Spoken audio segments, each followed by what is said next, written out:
Hey guys, how are you? Another literature break for you this afternoon, and hopefully you're doing well. It's kind of a rainy, January Sunday here.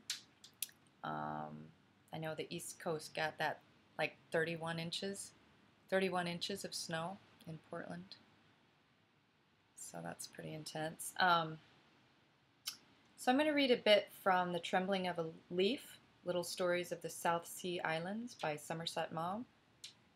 And let me see if I could get into this thing. I was trying to get into the table of contents, but ebooks being what they are, I'm just going to start where I am. Maybe.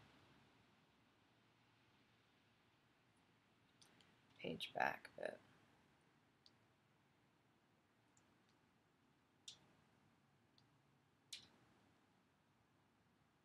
He rode away chuckling. He left the natives vaguely uneasy. They feared the fat, sinful old man, and neither the missionaries' abuse of him, nor the scorn which Manuma had learnt in Appia made them forget that he had a devilish cunning, and that no man ever. We're gonna start again.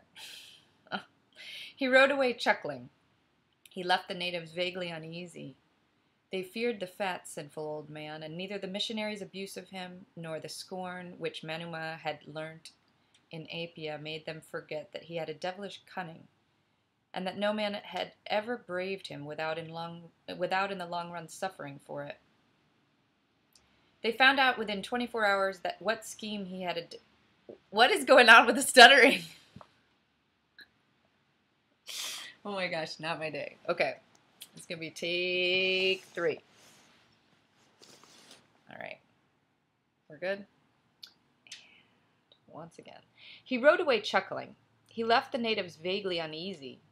They feared the fat, sinful old man, and neither the missionaries' abuse of him nor the scorn which Manuma had learnt in Appia made them forget that he had a devilish cunning, and that no man had ever braved him without in the long run suffering for it. They found out within 24 hours what scheme he had devised. It was characteristic. For next morning a great band of men, women, and children came into the village, and the chief men said that they had made a bargain with Walker to build the road. He had offered them 20 pounds, and they had accepted. Now the cunning lay in this, that the Polynesians have rules of hospitality which have all the forces. My word, I am so sorry. Now the cunning lay in this, that the Polynesians have rules of hospitality which have all the force of laws. An etiquette of absolute rigidity made it necessary for the people of the village not only to give lodging to the strangers, but to provide them with food and drink as long as they wished to stay. The inhabitants of Matatu were outwitted. Every morning the workers went out in a joyous band, cut down trees, blasted rocks, leveled here and there, and then in the evening trampled back again, and ate and drank, ate heartily, danced, sang hymns, and enjoyed life. For them it was a picnic, but soon their hosts began to wear long faces. The strangers had enormous appetites, and the plantains and the breadfruit vanished before their rapacity. The alligator pear trees, whose fruit sent to Appia might sell for good money, were stripped bare. Ruin stared them in the face, and then they found that the strangers were working very slowly. Had they received a hint from Walker that they might take their time? At this rate, by the time the road was finished, there would not be a scrap of food in the village. And worse than this, they were a laughing-stock.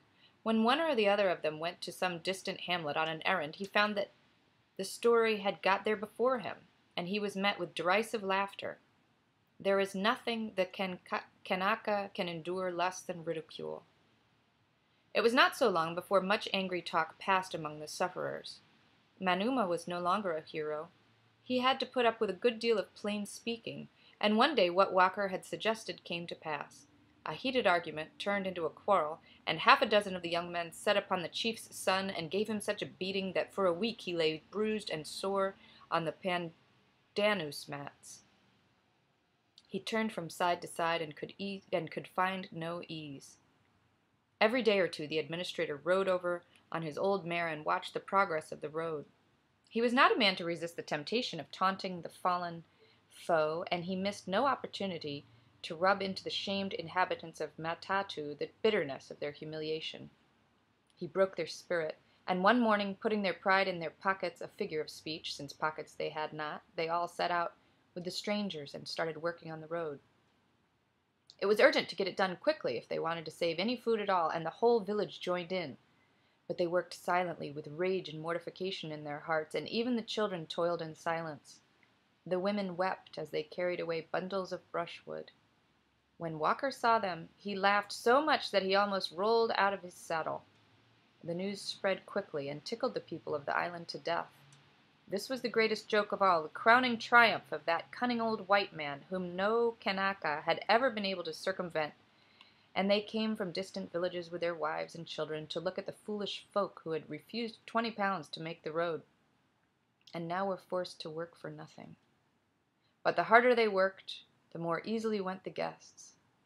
Why should they hurry, when they were getting good food for nothing, and the longer they took about the job, the better the joke became? At last the wretched villagers could stand it no longer, and they were come this morning to beg the administrator to send the strangers back into their own homes. If he would do this, they promised to finish the road themselves for nothing. For him it was a victory complete and unqualified. They were humbled. A look of arrogant complacence spread over his large naked face, and he seemed to swell in his chair like a great bullfrog. So you could see how good that's going to get.